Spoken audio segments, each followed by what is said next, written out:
Welcome to the Addiction Solution Podcast. I'm Michelle Dunbar. Enjoy listening and watching as addiction experts Mark Sheeran and I cover controversial as well as helpful topics on addiction, how to move past it, and other related subjects. As two of the co-founders of the Freedom Model, Mark and I will give you a completely new perspective on the topics that matter to you. We will take to task the Recovery Society's lies and misinformation and replace them with facts, research, and the methods to move on from addiction struggles without 12-step meetings, rehabs, and the shackles of endless recovery. Let's escape the treatment and recovery trap together and learn to be free. Welcome to the truth. How much time, energy, and resources have you invested in helping someone that's struggling with an addiction only to watch them keep going back to it? You don't want to give up on them, but you're fast giving up hope that they'll ever change. Well, you can step off the addiction roller coaster and find a solution that'll work for both of you.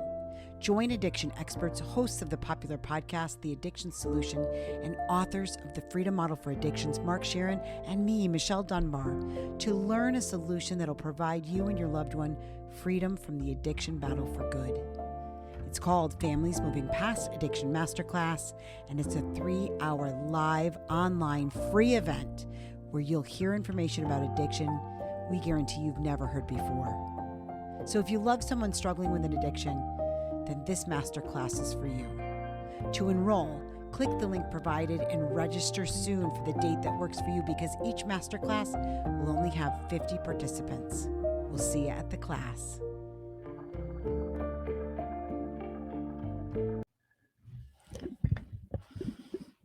Hi, everyone. Welcome to the Addiction Solution. I'm Michelle Dunbar. And I'm Mark Sheeran. And we wrote, hold on, I got it right here.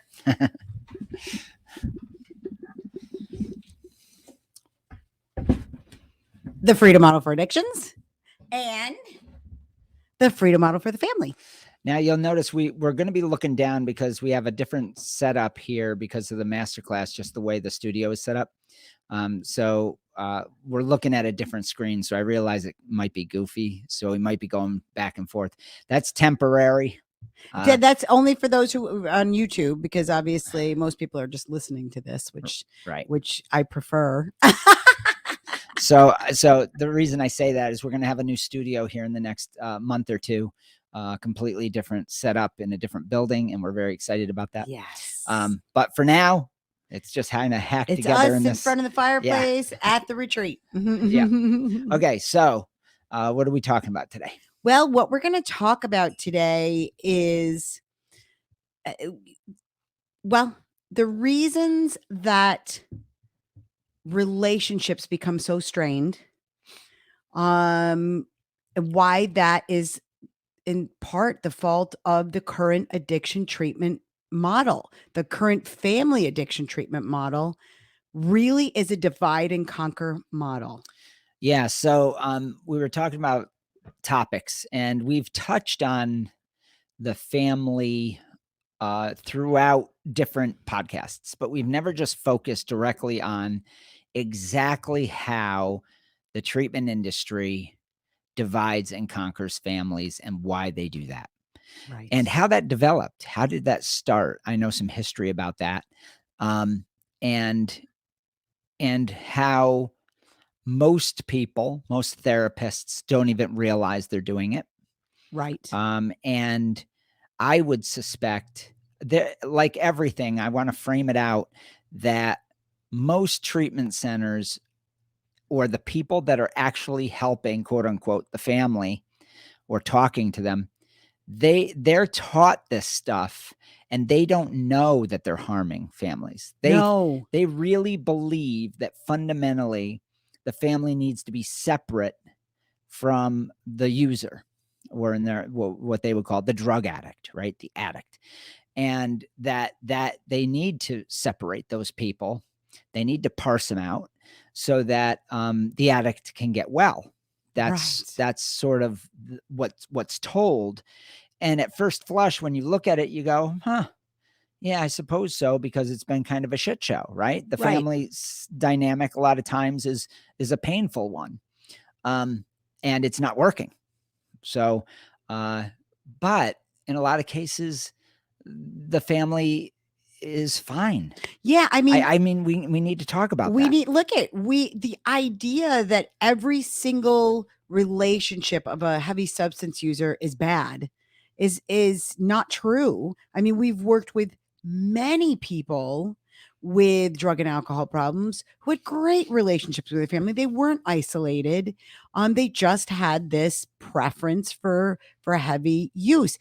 And when you look at the families that are strained, many times, if you talk to them and you go back through their history, the strained part of the relationship came in with the idea that me as the mom, I have to control my son, or me as the wife, I have to save my husband from himself. And where does that idea come from? But it comes from the treatment industry. It comes from which emanated from the 12-step program.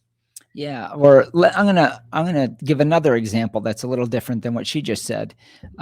So sometimes, like in the case of my family, I remember being very young, and my parents were together then, Yes. and it was in a town called Postenkill, New York, and we all lived under one roof. And I remember being a pretty happy kid, and I have memories of my mother, and I have my memories of my dad. I also remember my mom.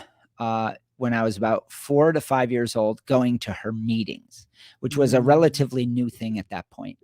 And 2 years later, when I was 6 or 7 years old, my parents split up and my mom left.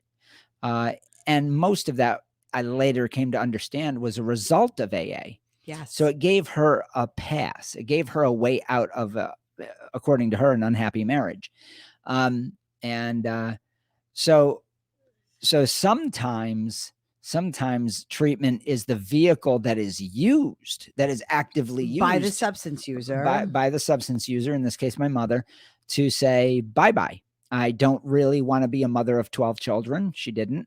It was, it's funny because I talked to my older siblings and they have a very different take. But by the time I came around, I could tell that my mother was totally uninterested in my life at all. She was consumed with herself. Right. And her agendas.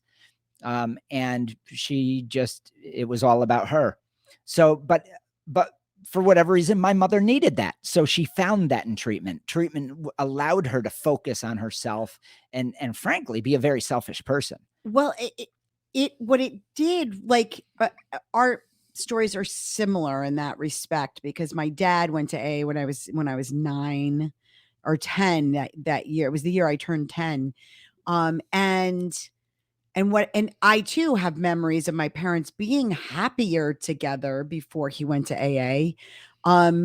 Because what it did for him was it made him believe that he was different, that he was so extremely different than my mother, than the children, than other people in his life that he was close to, my grandparents, that because he was an alcoholic, he was kind of this special class of person. And the only people that could understand him were other alcoholics. And so there was no possible way that we could understand him. So it started this process of him bringing people into our lives that were, like him, where we would have strange men coming and staying with us, which, as you know, in this day and age, when you have young kids in the house, that's dangerous to do. Is. That's a dangerous game that you're playing. But in his mind,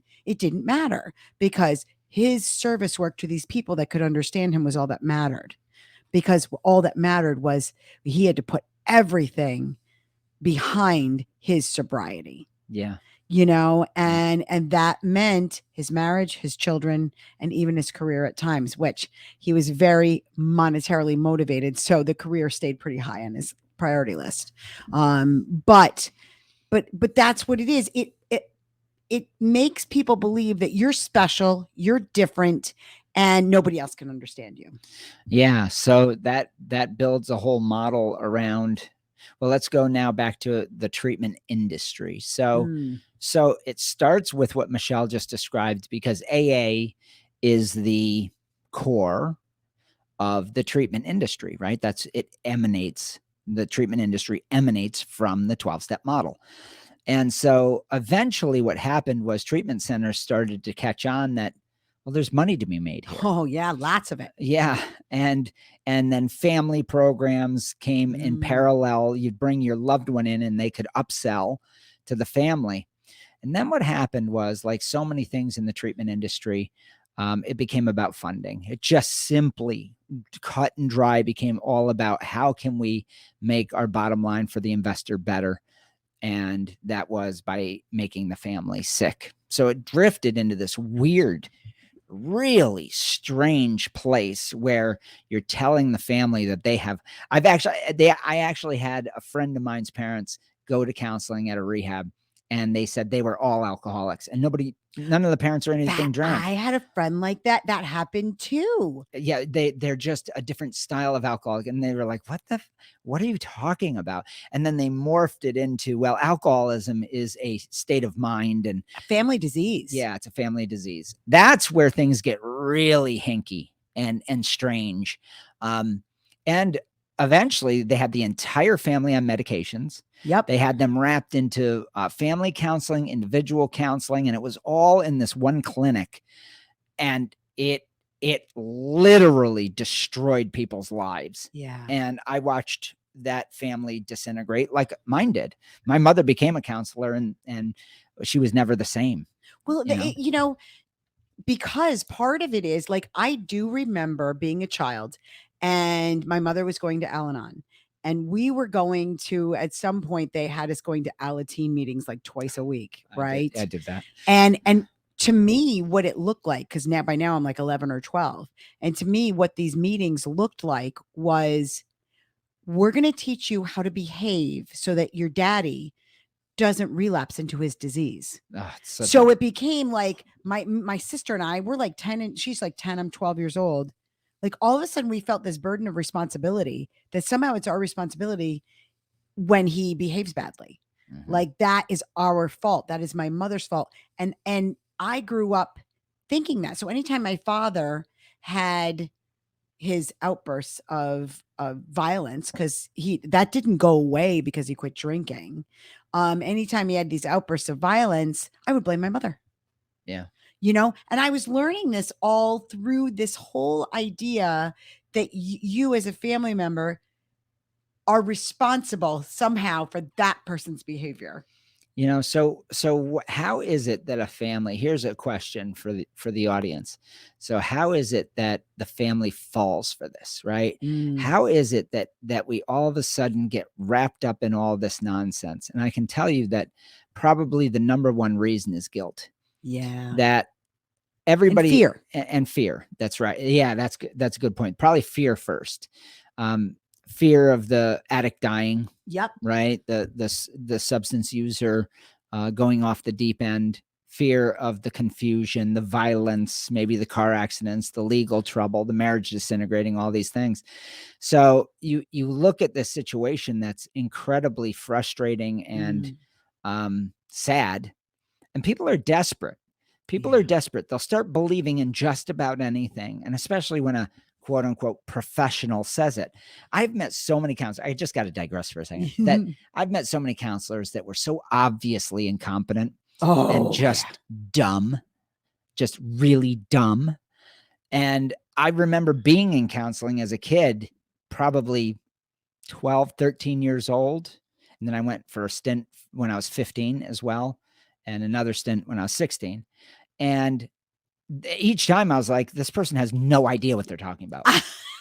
like yes, this is really stupid stuff. And it was just, they would inquire about something. I would be thinking, no, but I'd play along just because it was embarrassing. It was like, you're cringy.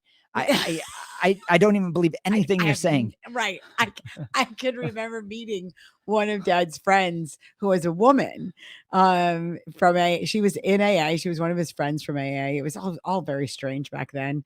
And she was a counselor, and she was, well, I found out later weird things. But anyways, I won't go into that. But I remember thinking that. But when you're 15, you kind of think all adults are stupid. But she was particularly Ridiculous. ridiculous. Yeah. Like the I things know. that she was saying, and like it was like the late 70s, early 80s, and everybody was a little bit ridiculous back then. But she was, I can't even remember. Oh, I remember her just gushing about my father to me, like he's a special man. And you really need to make sure that he's, that you're doing everything you're told to make sure that he stays on the path he's on, because he's a very special man. And I thought, it would just made me uncomfortable, Yeah. like super it was just all very strange that whole time. Well, they would ask me questions that obviously had the answer was no, I didn't experience that. No, I didn't experience that. No, I didn't experience that in my head. And I'd say, oh yeah, I get it, and I'm like, just get me out of here, Oh God. And so I went to Alateen too. And I think I went to 2, and my mother was just pushing and pushing and Oh, pushing. I know. And she had already left my father for my stepdad, who was in AA. They had an affair, and he ended up being a good guy. He was probably a better dad than my dad was, so I got lucky that way. But boy, oh boy, was it destructive. So what they do is they pin responsibility, and we Mhm. cover this in our master class.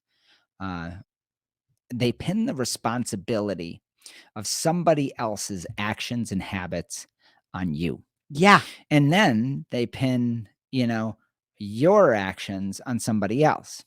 So, the parent is responsible for the kid is responsible for the parent's sobriety, or at least in some way, Yeah. they are. And you got to be a good kid. You got to not make any additional stress on dad or mom.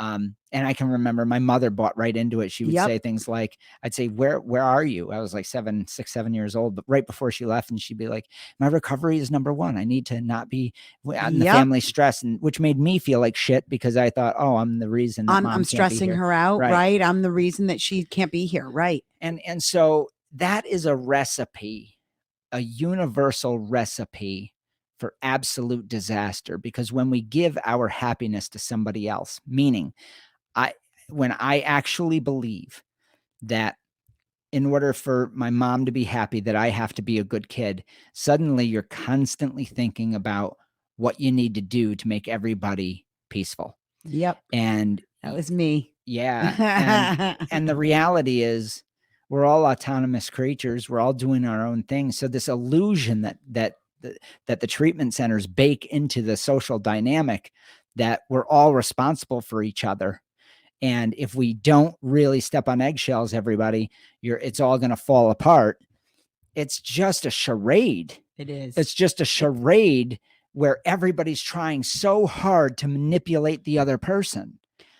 It's a world of make-believe. Yeah. It's a charade. It's a play. Yes, that the roles, everybody fits into their roles. And unfortunately, it creates a dynamic that is not healthy. It creates, I mean, they talk about codependence. It creates it. It creates the dynamic that you believe you can manipulate other people with your behavior. Yes. That you can manipulate behavior in them by acting a certain way and doing certain things, that you can make them not drink, that you can somehow affect or make them drink, either way. And so you're always on the losing end of tap dancing for all these people, when the only happiness you have is your own. The only person you can change is yourself. Yeah. And so this charade that everybody is playing, and the counselors don't realize that that's what they're trained to do, is to divide up all these people and build this charade. Yeah. And I want, if you're out there listening, whether you're a substance user or whether you've been in a relationship with a substance user, I want you to think back on your relationships with these people, and really you'll be able to see it very clearly, how that stresses the relationship and how it is unhealthy for it. And where with the freedom model, we kind of bring things back into the realm of reality, which is, well, the only person I can control is me. The only person's happiness I'm responsible for is my own. And when you realize that, and you get yourself in a place of knowing it's so free, like knowing that's I'm the only person I'm responsible for. Yeah, Really. it's not my responsibility. Your happiness is not my responsibility. That is your task. It's not my task. Exactly. Now, that's not to say, and so what people will do is they'll say, well, that's not very compassionate. And right. That sounds like it's selfish. Right. And well, everything is self-interest in the end. It is. But I think that you can still be compassionate. You just have to understand that if you're compassionate, it doesn't change what that person thinks. Right. Or how they act, or how they behave, what they do. You can't, because that's manipulation. That's using compassion with the goal of manipulating that person to behave as you want them to behave, which is not compassion. No, it's so there's a difference. What he's talking about is there's a difference between, like, I get up every morning before my husband, even though he has to leave first.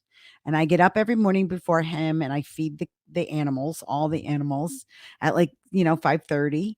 And then I make the coffee, which is a process because we like the French press. And then I make him breakfast. I don't make myself breakfast. I don't eat breakfast until much later. And I do that every morning because I want to do it, because it makes me personally happy. And even when our marriage was strained, I still did it, not because I felt obliged to do it, but it was because it was something I liked to do every morning. Right. Because there's a difference between taking care of people you love in order to manipulate them to behave the way you want them to, or taking care of people you love because it's what makes you personally happier. That's right. So your happiness, what you're saying is that your happiness is your responsibility. You're not handing your happiness out to that person under the condition that they behave as you want them to behave. A certain way, right? I'm not somebody that will say, when we get in a fight, you're such a selfish bastard. I make you breakfast every morning and this is what I get. I don't do that because that doesn't even enter my mind, because he doesn't ask me to. You already got the benefit of that because it's what you want to do. Exactly. Right. I hope everybody understands that there's a nuance here, and sometimes it's hard to understand. Now, if I wake up in the morning and I'm not feeling it, and I'm not feeling like getting up and doing it, I don't do it. And he doesn't care, because it's not something he's ever asked me to do. It's just, we've been together 32 or 33 years this year. So it's never something that he's expecting. And he doesn't get mad if I don't get up and do it. You know what I mean? So it's, and I know there are things that he does for me that he does just because he wants to do it and it makes him happy. So that's what we're talking about here, is when everybody understands in the relationship, my behavior is my responsibility. My happiness is my responsibility. And then you go about doing that. You don't have to be hedonistic to do it. I happen to believe that people are happier in general in life when they're in positive relationships, where they understand these things. Yeah, there's no doubt. And we've talked about the book, The Courage to be Disliked. He talks about the separation of tasks, right? It's just a fancy way of saying, don't place your happiness in manipulating others. Well, and then he also talks about horizontal relationships and vertical relationships. Okay. And like a vertical relationship would be a boss and an employee, right? A power hierarchy. Yep. A vertical relationship would also be a parent and a child, a young child. But once a child gets to be in their 20s, even in their teens, the relationship has to start to make this shift to being horizontal. I think the only way it can be horizontal is if you do separate the tasks. Yes. If you do understand that your happiness is yours and their happiness is theirs. And because if you don't understand that, you're always going to be the parent or the child or the boss. If I manipulate you enough, you'll go to rehab, right? Yep. Which is for your own good. Now you have just however you make that happen, that's a power hierarchy. That's a power play. Right. And we talk about this in the master class as well.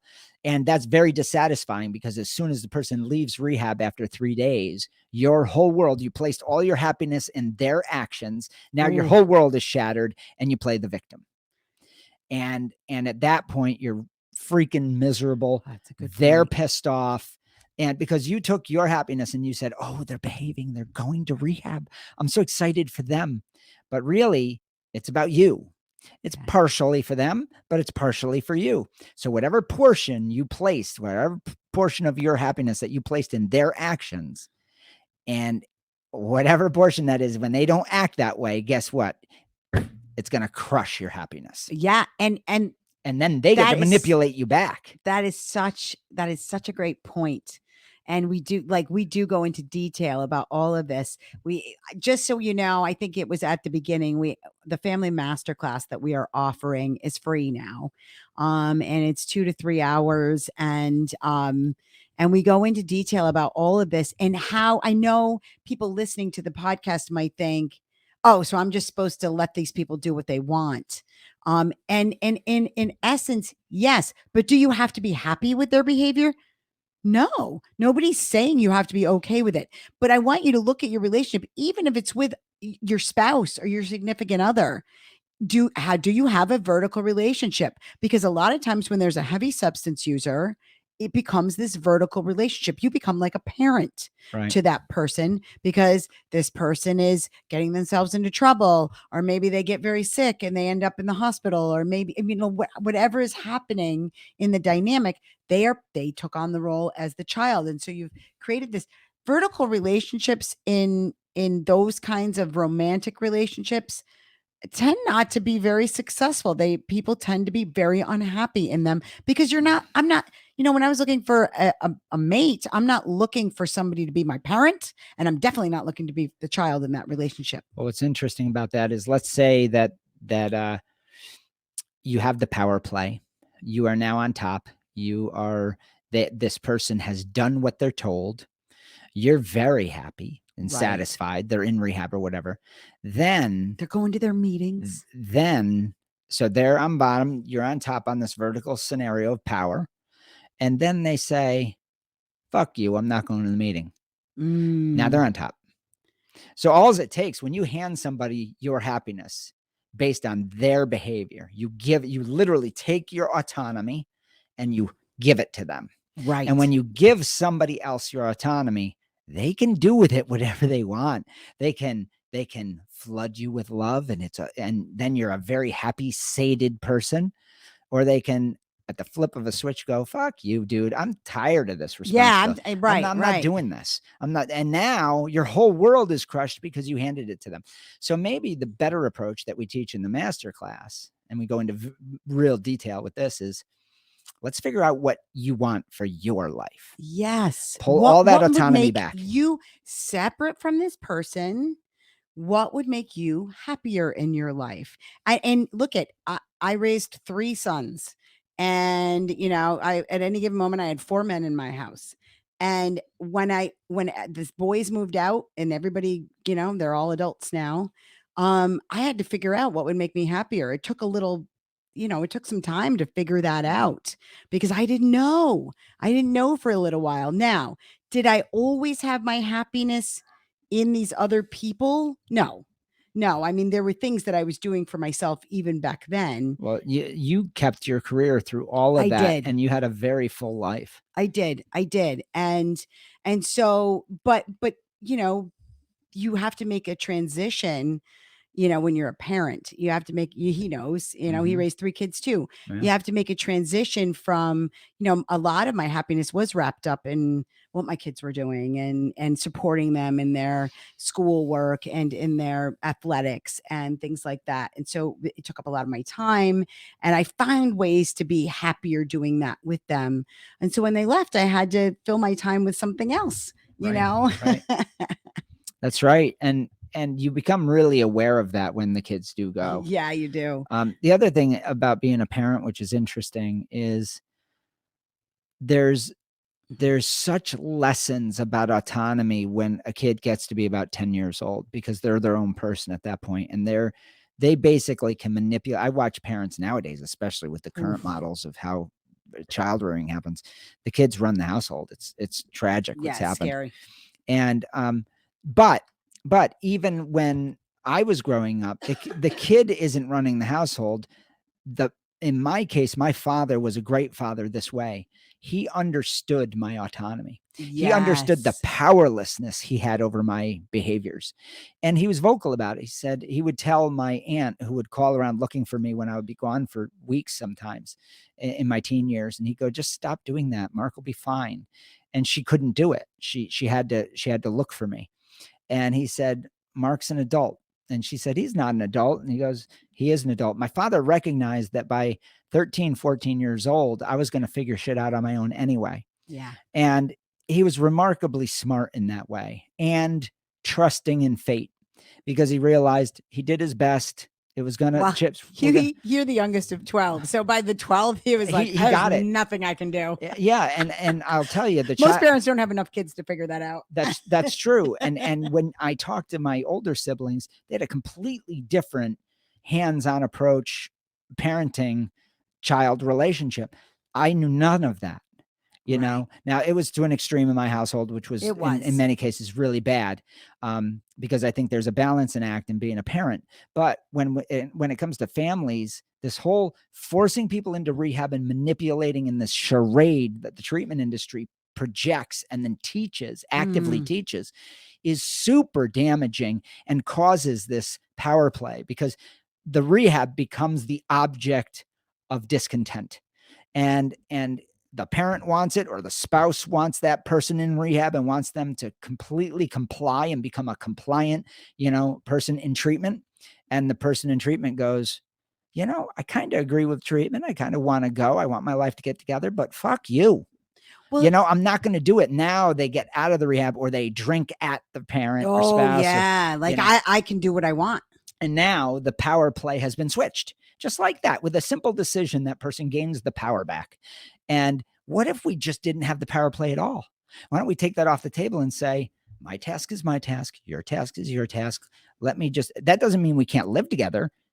It means that I understand who I am, you understand who you are. And if you're acting like a jackass, I don't need to be around you. Well, do you know what causes all of it? The premise that causes all of this is the disease mythology. That's exactly right. Because, oh no, my spouse is an alcoholic, so therefore he can't control his behavior. I must control him. must control it. That's right. He's, his drinking is not, it's not under his control. Or my child is using heroin, so he can't control his behavior. It's not. So now I have to do it. So that everything, as Mark always says, everything downstream of powerlessness. That's right. It's all poisoned. That's right. It's a poisoned well. If the well is poisoned with the disease concept, which is it's literally made up. It's a charade. Real. It's a charade that we're playing. Then every single decision downstream of that charade is a charade. Yes. And nobody's getting better. No. It's so horrible to watch. And I see families get fleeced for hundreds and hundreds, sometimes millions of dollars. They're terrified. Yep. And then their kid is dead after 5 rehabs, expensive luxury rehabs. It's so tragic. If you want to see a truly tragic story, Mark and I, on our YouTube channel, Mark and I watched the movie Beautiful Boy. It's an Amazon movie about a kid that ends up going to rehab, and he wrote the movie and worked in the industry. Who knows what's happening to him now? But if you want to watch how a family gets fleeced and buys in, that movie shows it to a T. And it's supposed to be this movie of triumph, and all we saw in it was tragedy. Yeah, well, he got sucked in, and now he's a lifetime believer in nonsense, in a charade. Yeah, literally a made up thing. Yeah, it's really sad. But here's the good news: once you know that it's a charade, you got to ask yourself, do I want to play? Yeah. Do I want to Well, play once in you it? know the truth, you can't unring that bell. Yeah. If you get our books and you read the Freedom Model and then you read the Freedom Model for the family and you see it for what it is, we're not saying that that people don't die from drug use. Of course they do. We're not saying that sometimes families do the very best they can and things fall apart. Most times. A I lot think. of times. Yeah. And, but what we're saying is the reason things fall apart more than they have to is because there is so much wrong information and so many beliefs that now even people that have never been to treatment, right? Families that have never been involved in treatment implement these strategies that are so harmful, not just harmful to the individual, the substance user, but they're harmful to the relationship. They're harmful to the family as a whole. And so all of these problems can start without anybody ever stepping foot in a meeting or stepping foot in a treatment program because it's so ingrained in our culture. Yeah. Yeah. So if you want to learn the truth, read the books, read our books, Come to our master class. come to our master class. It's 3 hours out of one day. That's all it's going to take. Yeah. Okay. If you have a spouse or you're wondering yourself, or you're struggling with an addiction, or maybe you've read the Freedom Model and your family is steeped in AA, this masterclass will change them. They will understand finally, oh, I don't have to try to control this person anymore. Yeah. I can let go. Yeah. And that the odds are in, look at nearly everyone gets over the problem. And so that's the thing that families don't know. They don't know that this is a hopeful situation, not a hopeless situation. Right. They can let go of their fear and start making logical decisions. And we'll give them a technique at the end of that masterclass, exactly how to make the separation of tasks happen. Yeah. And also actually become more loving as a result of that. Yes. Yes. You can help someone that's struggling and improve your relationship with them simultaneously, regardless of what they choose to do. Yeah, that's big. It is a huge thing. So I think we've covered that topic pretty well. Yep. And I want to thank all of our listeners. I want to thank everyone. The response to our masterclass has been really great. We're going to continue adding dates, probably about 2 dates per month over the coming months. And we'll post those on our website, thefreedommodel.org. We have a family resources tab. So you click that down, it'll say family masterclass. You'll be able to see all the dates and choose the date that works for you. Also, if you're listening to this on one of the, platforms like Blueberry or Spotify or Apple, give us a 5-star review. It helps us reach more people. The more 5-star reviews, the more the algorithm pushes us, and we reach new audiences, which is saving lives. Yes. I mean, there are a ton of recovery podcasts out there that spew the same old crap that is not helpful. Yeah. And so we want to make sure that our voices are heard in that sea of misinformation. So, all right, everybody. Have a great week, and we'll see you next week. See you next week, everybody. Oh, and I think this is going to come out right after Easter. So I hope everybody had a happy Easter. We want to send you a free copy of our revolutionary book, The Freedom Model for Addictions. To help us bring this incredible gift to you, we ask that you pay a small fee for shipping. Learn how tens of thousands of people have permanently solved their addictions without steps or meetings, and make 2023 your best year yet. Give yourself or someone you love the gift of total freedom from addiction. Click on the link to get your free copy sent to you today. Are you struggling with a drug or alcohol problem, but you don't want to go to rehab or group meetings? Well, that's why we created the non-12-step Freedom Model Coaching Program in 2011.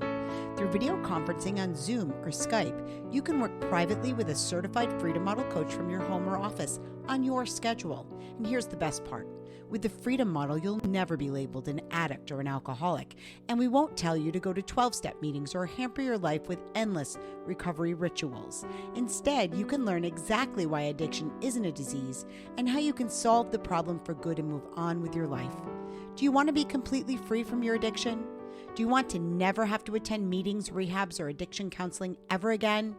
And do you want to solve your problem from the comfort of home? Then call us at 888-424-2626 to talk with a Freedom Model coach today and experience the Freedom Model difference.